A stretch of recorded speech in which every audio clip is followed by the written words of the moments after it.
Allow me to stand on the established protocol, but also recognize the efforts of Dr. Jen Kagia, who pushed me so hard to be here this morning. I had to wake up at around 4 to be here all the way. And she was very careful to tell me Mombasa Road is not very busy in the morning, so you will make it.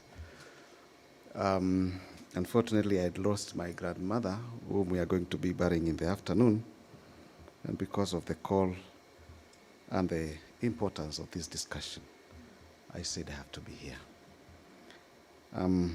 Thank you so very much.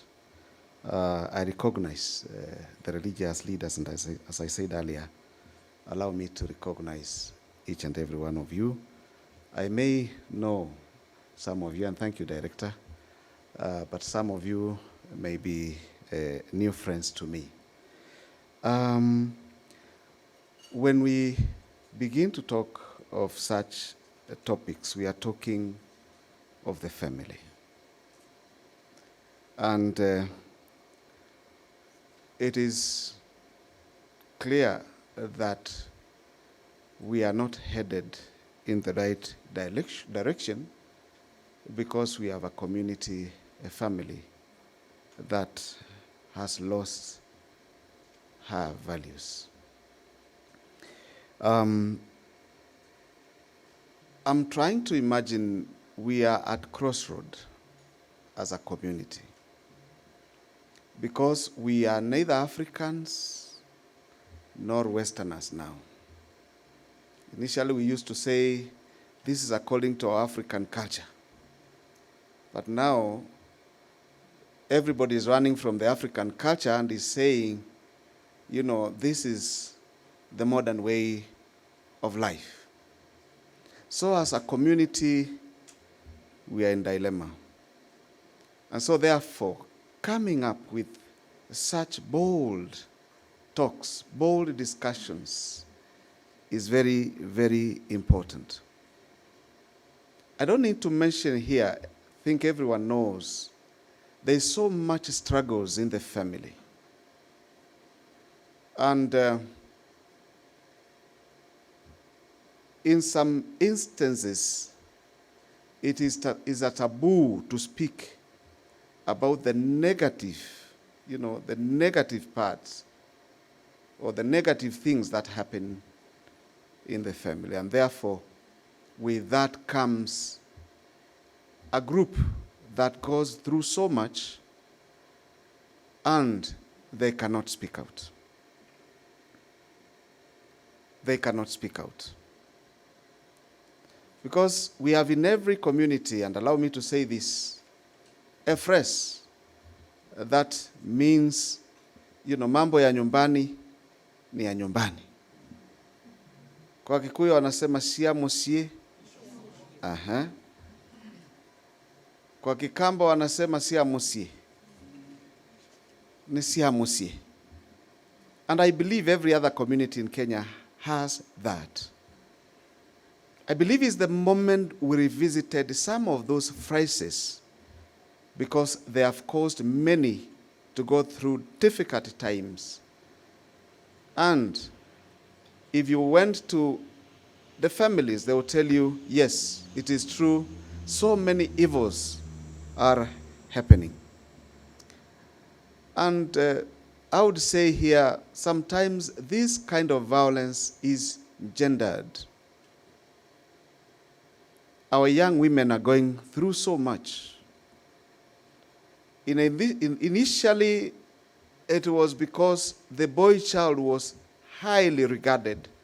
So whatever they did was like, you know, the girl was wrong. You were wrong. Why were you there? Why don't we ask the boy, what were you doing there? Or the father, or the cousin, or the uncle, or... So we need to speak out. It's a moment for us to speak out. And it is good that we are bringing in the faith community. You know, I'm the chairman of the Intelligence Council of Kenya, which brings together the faith communities in Kenya. And so therefore, I know the trust that we enjoy. Coming here reminded me of last year. Some few steps here where we kept vigilant to make sure that this country does not go to the dogs. And now, again, as religious leaders, we are being called upon because people trust us. And it is because God has given us a responsibility through the calling that we received. It is only fair that we get to be faithful to the calling that we have received and guide our community. In our churches, we've people who've come with such stories. We are saying no to incest. We have people who have come to confess to the priest and say, this is what I have done. And things are, others have come to the religious leaders to tell them the story of the family. I think this time has come when we have to now put boundaries to what information we should keep and the information that we should relay to the powers that be, so that we don't seem or we don't propagate violence. Yes, I know we have quirks, and allow me to, with all due respect, say that some religious leaders have abused that respect and honor. And we continue to pray that religious leaders own up to the calling. If you know you are not called to serve, if you know you cannot be honest to the community, if you know you cannot be honest to the Lord who called you to serve him and humanity, you better step down. So together, let's join hands. Let's work together to make sure that our families are safe spaces for those young girls who are growing up. Our, little spaces in our communities, even in the churches, because we know some of the things could be triggered.